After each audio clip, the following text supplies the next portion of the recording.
Welcome to Camp Constitution Radio with your host, Hal Shurtleff. This show is heard on WBCQ The Planet every Monday night at 7:30 p.m. Eastern Standard Time. And it is brought to you by Camp Constitution, which, among other things, runs a week and a day-long family camp. And as this show is being aired, I am participating at our camp this year. It runs from July 2nd to the 9th.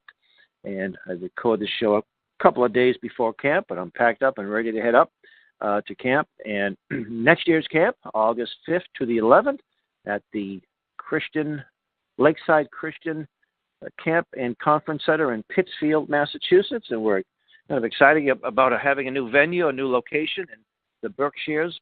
And by the way, this show is broadcast out of Monticello, Maine, in beautiful Aroostook County. And it's also heard on ipmnation.org on Saturday afternoons at 1:30 Eastern Standard Time. And it also YouTube. If you visit the Camp Constitution YouTube channel, you'll be able to listen to most of the shows that we put up there. And I also recommend that you subscribe to our YouTube channel. We're really growing. We're getting about 600 or 700 views a day, which by some standards is a drop in the bucket, but we're gaining ground, and we reached the 250,000 mark about a week ago, and we have a lot of great present videos up there, classes at camp over the last 5 or 6 years, some of the recreational activities, various events throughout the course of the year, things where we participated. A couple of weeks ago, we were at the Flag Day and Second Amendment rally. And we got Larry Pratt on there and Sheriff Pyle and many other great speakers. And we attend Camp Constitution Media. We'd fill in. We do a lot of radio hosts. We hope not only do we have the show, but we do a lot of our own. We're guests on different radio shows, and we put that information up there. We have a lot of historical places we visit, historical spots, and do little short history lessons. And anyway, it's and we have some early, archive material, things going back to the 70s and 60s of films that we converted to YouTube video that are quite interesting. We also, on our website, we have the Camp Constitution, the Sam Blumenfeld Archives. And the archives, we are doing incredibly well. We're getting about almost 250,000 views a month. And in 5 months, we got over 30,000 downloads of material. The books we are all available for free. Sam was a pioneer in the homeschool movement, and a lot of his materials up there. It's available, and we're just very excited about that. Not only his books, but his articles, his speeches. We have them available on MP3, all free downloads. And most of the people are downloading the Alpha Phonics workbook, which you can get in the PDF format. And in addition to the workbook, you can download all or have access to all 128 lessons, either audio or video or audio, and teach people how to read free of charge. You can learn how to do cursive, teach cursive writing, basic arithmetic, and just incredible resource. So, and let other people know about it too. We don't want to. We know that 250,000 is a nice start, but we think it's just a drop in the bucket. We hope that we get many, many more, and it'll be a great resource for years to come. So I'm waiting for my guest to call in, C.J. Grisham. We had trouble getting in last time, a little earlier. Hopefully we worked out the bugs here and we're able to get on. But what prompted me, he is the director, I think his title is director of Texas, Open Carry Texas. And open carry means that you can wear a handgun on your holster and walk around with it, open carry, as opposed to concealed carry. And back just a few days ago, I was looking at my Facebook page, and I saw a posting by Pastor Bruce Wall, who's a pastor in Boston, in the inner city of Boston. And it had an article that was, I didn't realize it was several years old, but it said white gun nuts march through Houston, Ward 5, which is a predominantly black community in Houston. And if you read the article, it looks like these evil white racists, gun owners, of course, all white people who own guns are evil and racist. As we all supposed to know, if you're a liberal and if you believe this foolishness. and they were trying to cause racial turmoil. And a lot of black people in the city, or people that are connected to Pastor Wall, saw this, and they got kind of upset about it. And I was going on, this is going to happen in your neighborhood too, and we got to do something. And it just causes all this strife. So I just took it upon myself. I said, let me get a hold of these people, because every gun owning organization that I've ever been affiliated with, or people that I know, are very responsible. They're law-abiding people. They reach out to folks from all walks of life. They don't harbor racist views or anti-Semitic views. Just the opposite of the narrative, the left-wing narrative that's out there. So I got a chance to speak to them, and CJ told me, the Gresham told me that just the opposite was true. He said that their goal was not to cause racial turmoil, but to encourage ownership, responsible gun ownership of people in the inner cities. And he said that their organization, he called itself a civil rights organization, and that they have black people and other people, Mexicans, Hispanic people in their organization. Unfortunately, like a lot of patriotic type groups, there's not enough. But you see, this is the issue. The white liberal establishment has convinced too many good black Americans and Hispanic Americans that white conservatives are your enemy, and you must avoid them at all costs. Anyway, it reminded me, back in the mid-'90s, there was a local newspaper. It still exists. It's called the Bay State Banner. It has a majority black readership. And I picked up a copy one day, and it's a weekly paper, and it mentioned the CIA is bringing drugs into the inner city and raising money to do covert activities and such. And nobody cares. And the white people don't care about this because it's blacks. So you read something like this, and, obviously it's creating racial animosity. Well, if the CIA is doing that, and I don't doubt that, so I said I just have to write a rebuttal. In those days, you still, I think I wrote the letter, and I think I mailed it. I think I typed it out on my computer. Email was still somewhat not used by a lot of newspapers. Weren't even, mostly you fax things in those days. Email was just sort of coming online. Anyway, my letter basically said that there are plenty of white people who care about this, but you're told to avoid them because they were referred to as racists. And they ran my letter. I was very surprised. They ran my letter. And I was also motivated to reach out to, now I live in Boston. I don't live too far from what is considered the black community of the inner city. In fact, where I had lived just a few years ago, and we moved just to help out my mother-in-law, not because we wanted to. I was living in a predominantly black and Hispanic neighborhood, and I didn't want to move out. And I liked it. I lived there since I was, a young man, and the neighborhood changed a lot, but it was my neighborhood, and I had nothing but great friendship with my black and Hispanic neighbors, and I loved it. So that's my background. And anyway, it was a friend of mine, Reverend Stevie Kraft, who's a frequent guest on this show or co-host. He showed me a DVD of a black Tea Party conservative, and I don't remember the gentleman's name.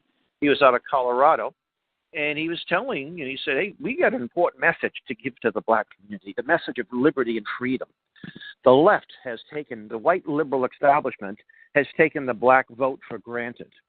They don't even have to do anything anymore. They'll get 90% to 95% of the vote. That's what they assume. So they don't even have to. They got it. Just because they're the white establishment and they're the people that gave us the welfare state, and they're the ones that are helping the black, the downtrodden black, when actually they're working against them almost all the time.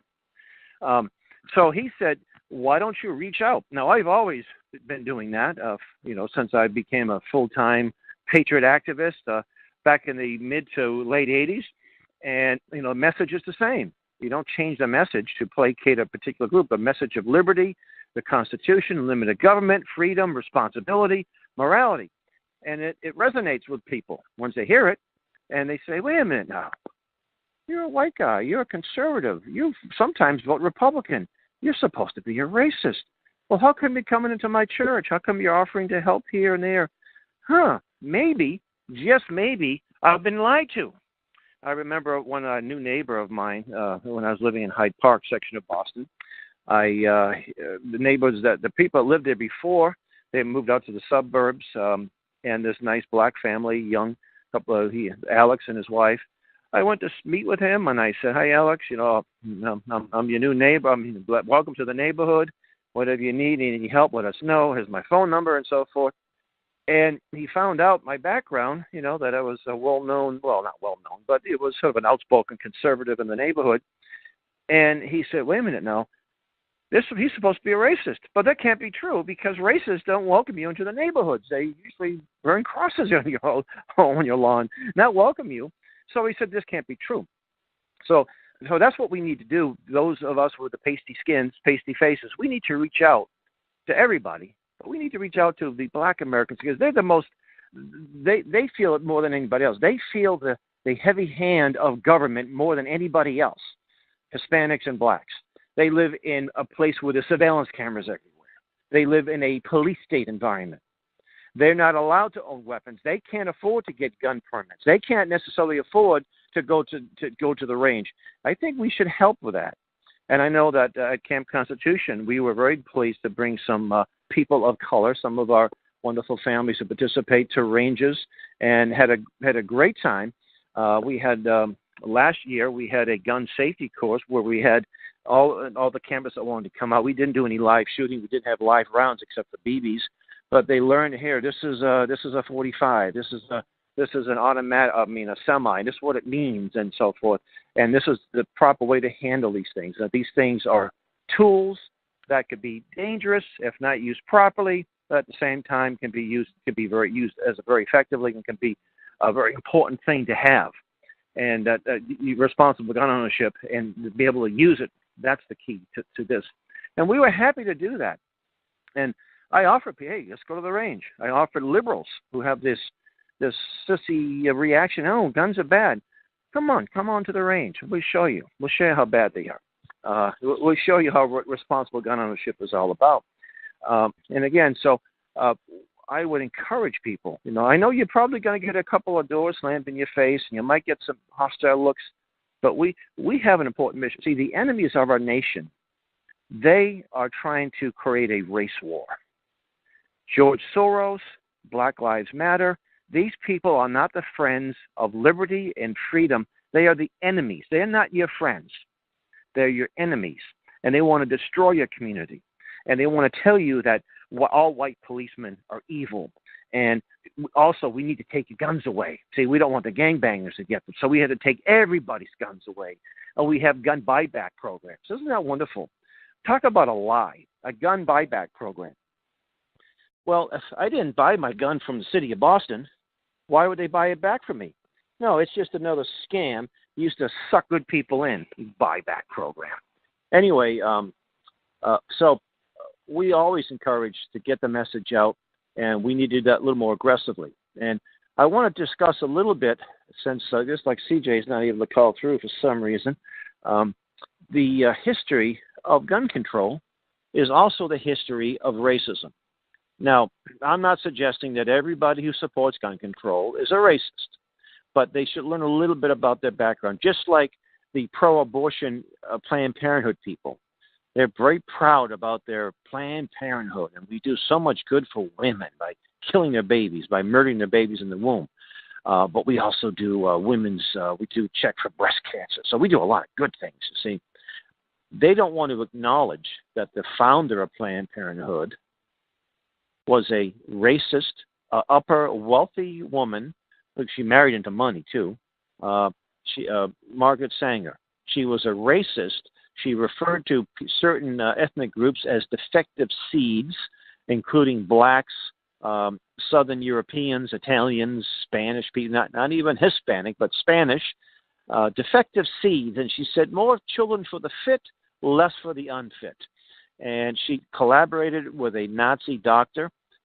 Can't think of his name offhand. He actually wrote for her birth control review, and she created something called the Negro Project, where she would get black members of the clergy to promote Planned Parenthood. And boy, were they successful.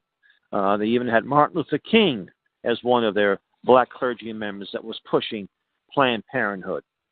And people don't want to acknowledge that either. There's actually a letter she has out that she sent the letter to the man who was in charge of the eugenics movement in America.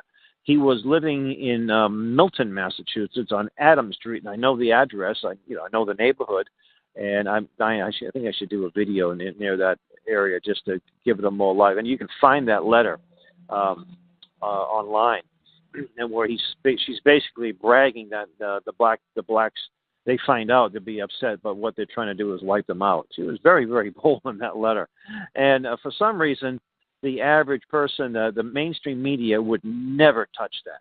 They'll roll their eyes when that's brought out.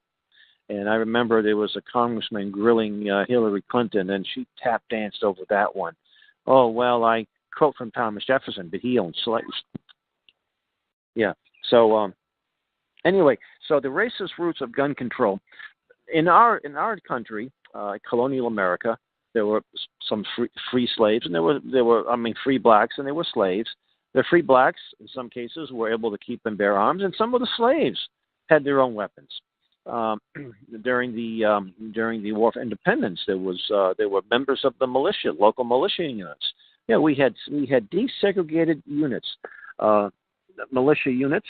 In Bunker Hill, there was a number of blacks that participated in that battle. In Boston, there was a black militia group called the Bucks of America. And there was a flag. They had a flag, and John Hancock honored them. This would be after the war, of course. And it wasn't until some of the slave rebellions and insurrections, and especially the Nat Turner insurrection, did some of the states, especially those with large slave populations, pass what they call black codes, and making it very difficult or illegal for black slaves to carry weapons, and penalties for that. And then after the Civil War, there were also some of the states that the 14th Amendment was supposed to give everyone had the same amount of rights, but it didn't work that way.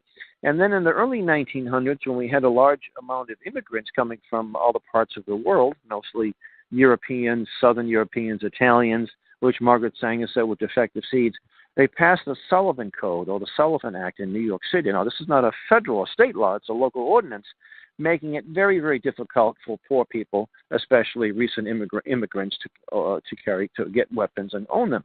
And today, it's a little expensive. In Massachusetts, where they have terrible gun control laws, you can say they're racist. The motivation may not be racist, but the applications to get a gun permit, a pistol permit, you have to take a course, and some of these courses are $200 to $400, and a couple of days. If you're working, you get time off from work, and $400.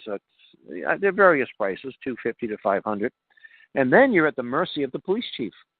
You want to go to the police chief and say, "Well, chief, I want to get a gun permit." Well, why do you want a permit? And I deposit cash. You do? How much? Not enough to worry about it. Sorry, arbitrary, you don't get one.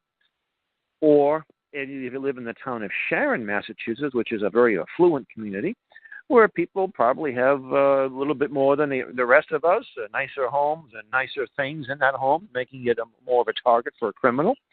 The only people, this was a few years ago, I don't know if it's changed, but the police chief said only abortion doctors and prison guards will be allowed to get permits, concealed carry permits in my town, in his town, as if somehow he owns the town. So then you have to go to court, and you got to get a lawyer and spend a couple of $1,000 more, and hopefully you'll get that permit, but most likely you won't. So that's the situation in Massachusetts and many other places, but many states, and it's great to see this, that they've passed open carry laws. Texas, Maine just last year, and earlier this year, New Hampshire. After I think it was 3 or 4 years in a row, the bill was introduced, the bill was passed, and the governor vetoed it. Now that you have a conservative, moderately conservative governor, he was more than happy to sign the open carry into effect, and you don't even need to have a permit, pay for a permit to get one. Isn't that nice? And what we notice is that these cities, or I should say states that have open carry laws, the crime rates go down. It's amazing. And so the idea that black people, these white condescending liberals, these white liberals who are paternalistic racists, will say, well, gee, there's a lot of crime in the inner city, and some guns are used in these crimes, so our best bet is to make sure these blacks don't have weapons. Now, they'll never say this, but that's what they mean. That's what they mean. And my argument is, where there is more crime, there's more need to be able to keep and bear arms for their self-defense. I mean, you might live in a neighborhood or a town that hasn't been a murder in 100 years. You still should be able to carry a gun. Well, 100 years, you got a good record, but the time is, it might happen again. And just the thought of people being armed is a deterrent, and that's really hard to measure. You might be able to measure certain things, but how many criminals do not commit a crime because they know that person is armed, or that person is going to shoot back, or even the threat or suspicion that person is armed. It was a professor, his last name was Glick, I think, University of Florida, or at least Florida State, or a college in Florida. Liberal professor was going to write a book denouncing the evils of gun ownership and how horrible the crime rate is where there's lots of guns. And guess what, folks? Just the opposite was true. He discovered that where there was, and he wrote a book called More Guns, Less Crime. And I'll make some interesting illustrations here. Here in New England, Vermont, which is a very liberal state on many issues, but they have very, very lax gun laws, and they have a very high gun ownership, very high per capita gun ownership. Even the liberals believe in keeping and bearing arms in Vermont. Well, the murder rate is pretty low. It's one of the lowest in the country. And we're talking per capita. We're not talking about, well, obviously there's less than 500,000 people there. It's scattered through 9,000 square feet. And so, sure, of course, there's going to be less crime. But we're talking per capita, per 1,000 people. That's usually how they base it, number of violent crimes or murders per 1,000 people. And it's extremely low. New Hampshire is the same way, Maine.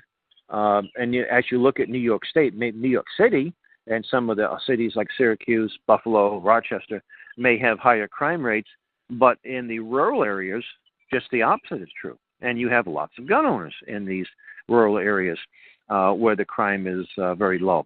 And North Dakota, South Dakota, you look at all the border states, the Canadian border, very much the same thing. So I'm actually would love to see a statistic. Maybe it's been done, I'm not sure. But if you looked at the number of square miles in the United States, so many, a couple of million square miles, Alaska, I think, is 500,000. And if you looked at where most of the crime is, I would guess that 85 to 90% of the crime, violent crime, murder, rape, armed robbery, is committed on a very relatively small amount of square mileage. Of course, you're looking at the big cities, Chicago, Detroit, Texas, Houston, Los Angeles, Boston and New York, Washington, D.C., of course, Philadelphia, New Haven, Connecticut, not a big city. But so you would see that most of the crime is committed in very small areas, and unfortunately in areas where there's minority and poverty. And that doesn't mean it doesn't have to be that way. The welfare state has taken a toll on the families in the inner cities, unfortunately. The white liberal, condescending liberals, the great society, we're gonna get everybody's gonna be getting out of poverty, and we're gonna usher in a utopia, a socialist utopia. It hasn't worked. It's been a dismal failure. So where you have high number of single family homes, you're going to have more crime. It's a fact. It's not a question of being racist or insensitive. A fact's a fact. You don't want to talk about it, but you have to. You're going to solve the problem, you got to address it. You got to address the problem, the root of the problem, and deal with it, and stop worrying about being called names. Let's just deal with facts here. And I think the people in the inner cities need our help, and not in this condescending way. They're our brothers and sisters, and we need to help them, and we need to reach out to them with the message of liberty and freedom. And it's a challenge, and I think it's something that we're up to do. So also, not only has the gun control has a racist perspective, but also an anti-Semitic one. And I was a charter member of the Jews for the Preservation of Firearms Ownership, founded by Aaron Zellman. And not that I'm Jewish, I guess not. I don't know if I'm considered a righteous Gentile, but at least a Gentile that supports the cause. Now, Mr. Zellman points out the gun control law of 1968 passed here in the United States was modeled a lot on the German Nazi gun control laws. And he pointed out, of course, that disarmed Jews weren't able to defend themselves. And there was one example where they did, where armed Jews did something. It was in the Warsaw Ghetto, the uprising. There was only a small percentage of weapons, but it kept a large amount of German soldiers involved and kept them at bay. You imagine if they were equipped and armed.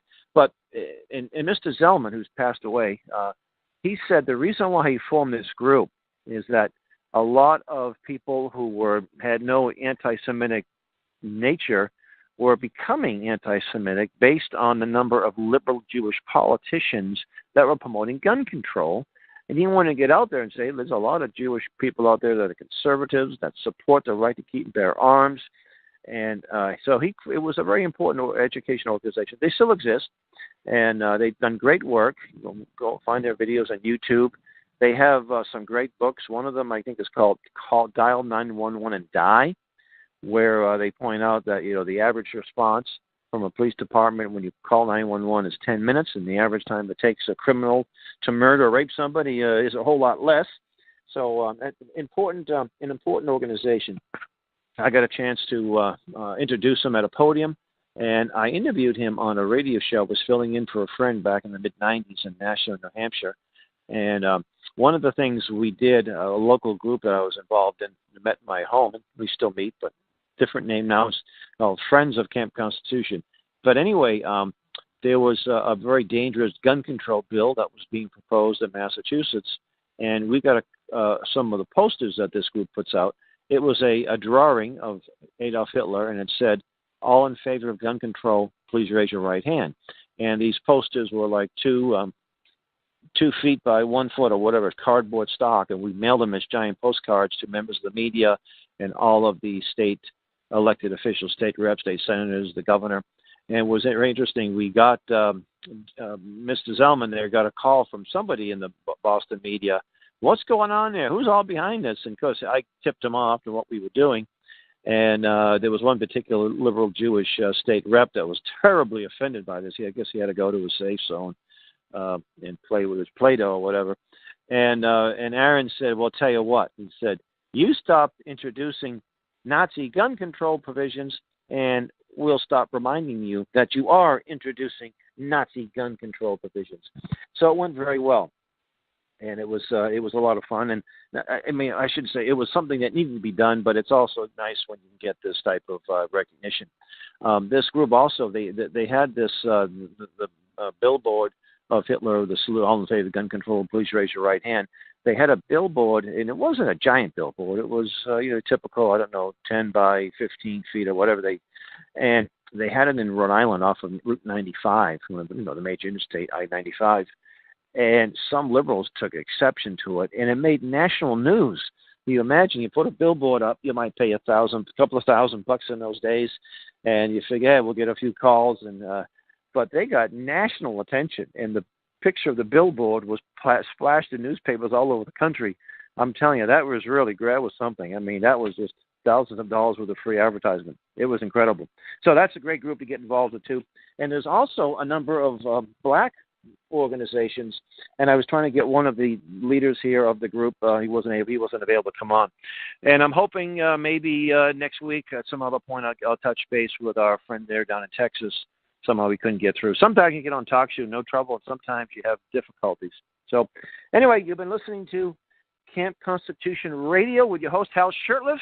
This show was brought to you by Camp Constitution. Visit our website, campconstitution.net, our YouTube channel. Subscribe to our YouTube channel. Visit us also on Facebook, Camp Constitution. We try to make it easy for people, and we want to thank you for listening. And until next week, God bless you.